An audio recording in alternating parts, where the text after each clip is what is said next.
Hey everybody, Economic Ninja here. Hope you're doing great. Got a great story to Yahoo Finance, and I want to. I'm essentially doing two videos almost on the exact same topic, but with different aspects or different opinions, and it's very, very important because they're all correct. And that is, money is running out. Money is about to run out.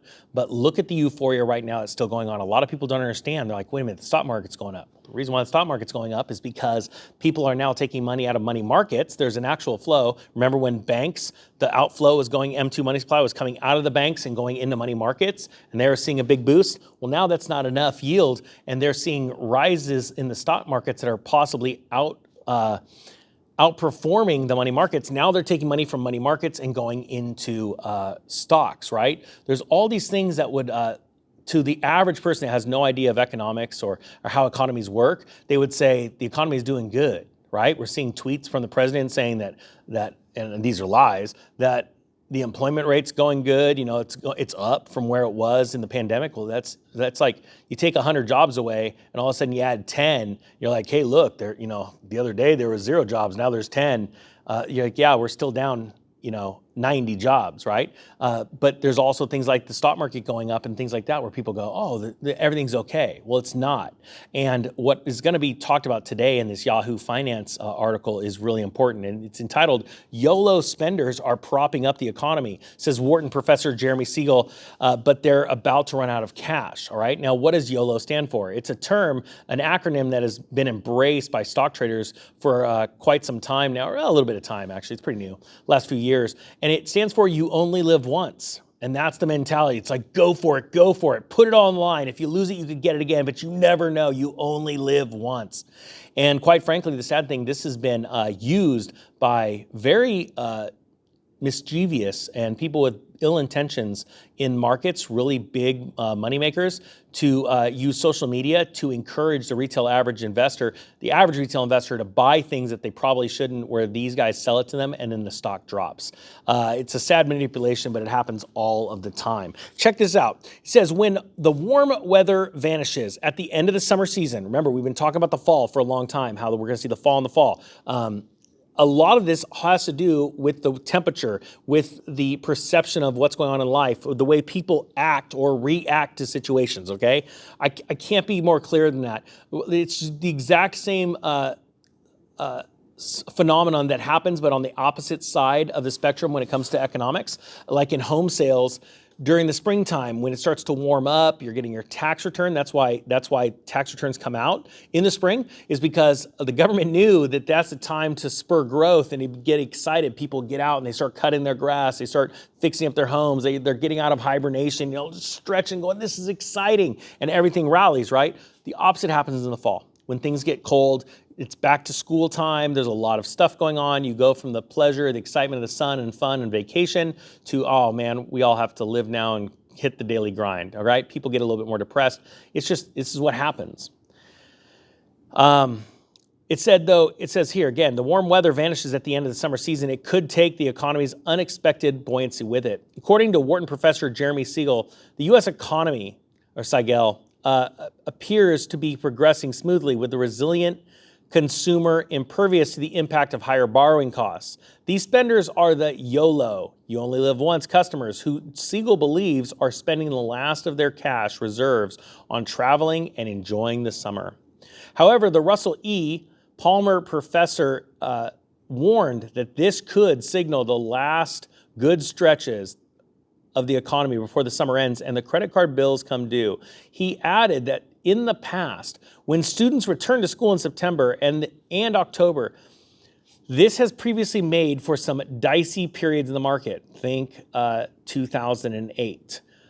Think 2015. These are very predictable times of the year for downturns of the market. The professor also issued a warning to the Fed, to which he previously appealed to pause rate hikes. The finance and economics expert said it would be a mistake for the Fed to wait until it saw a downturn in the jobs market before it began easing rate hikes. The Fed needs to only look back at its own experience calling inflation transitory, which we all know was a lie back then, to see how long it could take for inflation to turn around. And once a weakening in the economy kicks in, it could come fast, the professor wrote in his weekly wisdom tree note. Now, with that being said, to say that it will come fast is an understatement, because 2008 was one thing. You didn't have as many social media outlets and access to information as fast as you do now. Sure, it was fast back then, but really people were mainly peeling onto CNBC and stuff during the Great Recession from 2006 to 2008. Remember, YouTube came out, I believe, in 2006.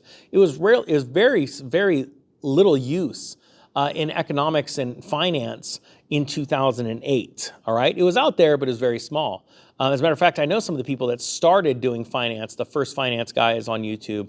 I know them now today, and they no longer do it. They have other businesses, but it's interesting to think about how fast information travels. So when things go bad, it's gonna go bad fast. It says here, yet Seigel believes there will neither be crisis or complete calm on the market, saying, I do not think the second half of the year will be a great time for the markets, but I don't see deteriorating dramatically either. I disagree. I believe you're going to see a swift deteriorating in the markets coming at the end of September, early October, and moving deeper into the fall and winter.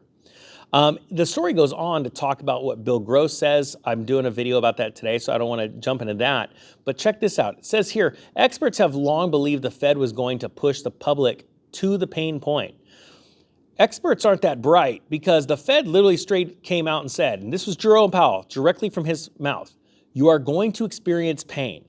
So the experts aren't that bright if all they're saying is, well, this is what we believe, they're going to be driven to pain. Like, no, don't be an idiot. The Fed came out and said that. That means it's even worse. If the Fed's coming out and saying that we're about to do something that is going to inflict pain on the psychology or the what people believe is the economy, on your personal finances, that means it's going to be really bad. And this the point of bringing the public to the point of pain is in order to get demand-driven inflation under control, with Bank of America analysts predicting in March that the Fed might have to raise rates closer to 6% to get inflation back on target. And I completely agree with that. Currently, inflation stands at 3.1%, and that's the lowest since March of 2021, after the Fed has hiked rates to the 5% or the 5.25% range. But remember, those numbers are the crap, the fluff of the economy. These are items that we don't need, right? Housing is still accelerated. Energy and food is even worse. End of story. Energy and food has not come down. Those are the things that we need. All right, housing you need. Housing's still stubbornly strong, and the cost of housing are still at record highs. Even though house prices have come down to try and spur sales, because of the added tax, insurance, and interest on the mortgage, the house price might be down, but the cost to get that house or the cost to rent is still at sky-high nosebleed prices, okay? So that's what people need to realize. And that is why the summer excitement, the spring excitement, summer excitement are about to turn into the fall doldrums and then the winter panic. And people need to understand that. So guys, I hope you got something out of this. Thank you so much for watching. The Economic Ninja is out.